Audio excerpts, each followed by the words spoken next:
Hi, I'm Nitaya from Thailand, which is the place where we established the Womanifesto together.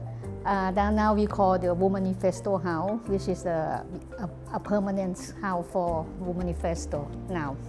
Hi, I'm Varsha. I lived in Thailand from 1995 till 2019, and Nitaya and I were like the main organizers behind Womanifesto. Hi, I'm Jamilah. I'm also from Bangkok, and I joined Womanifesto in 2001.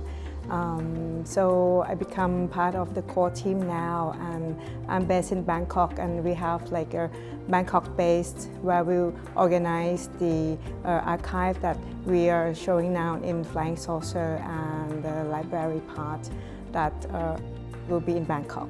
Yeah.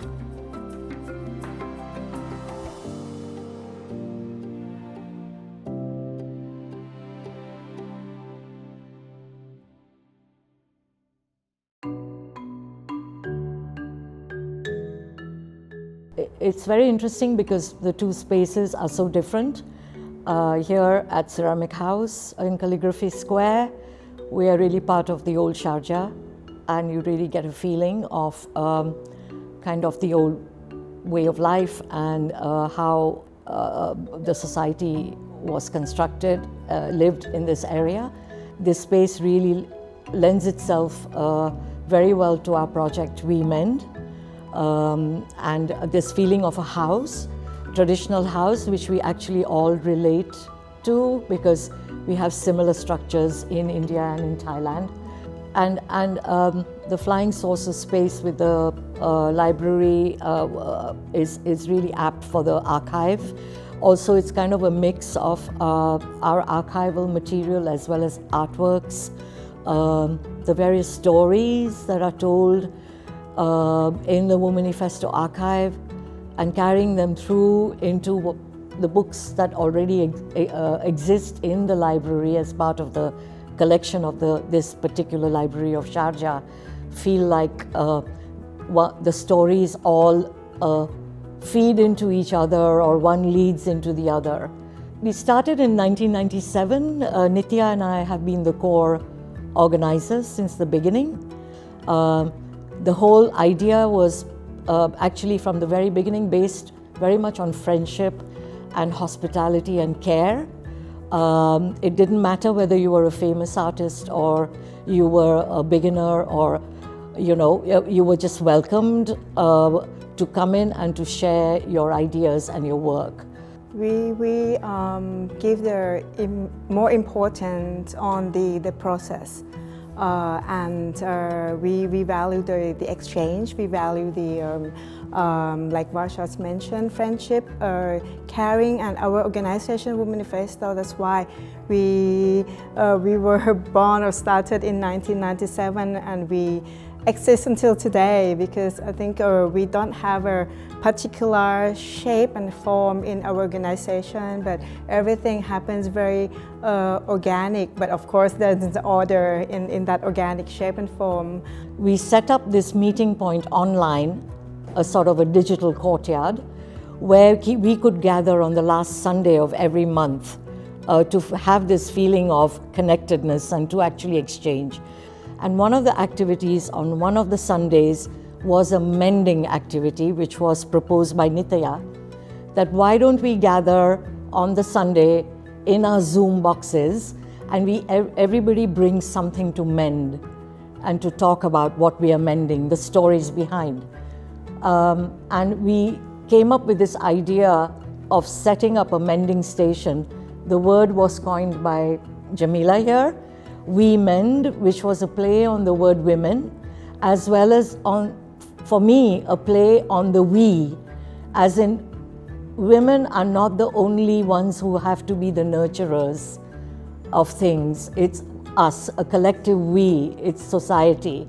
People could just come in and stitch these various patches of fabrics together. It was a way of also to talk about the fragmented times that we are living in the world that seems to be digitally very, very connected, yet I think we are more fragmented than ever. And so we have 15 locations to date, including here the piece from Al Madam.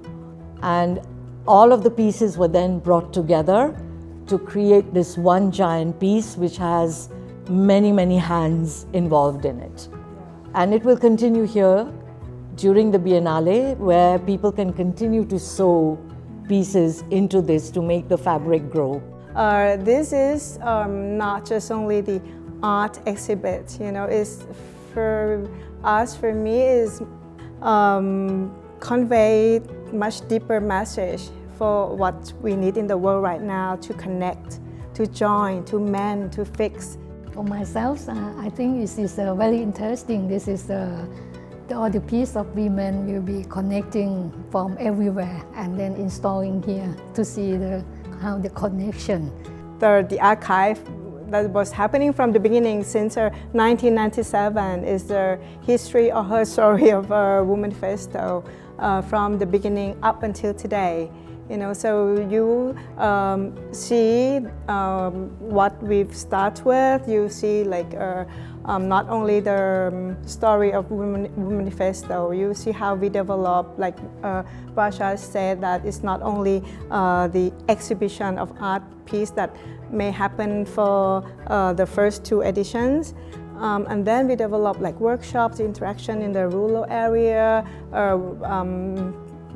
We have many shapes and forms of projects, and well, we go from typewriter to analog photography to the digital media. The archive sort of presents that, and also one of the pieces of WeMend is actually installed there from Lahore.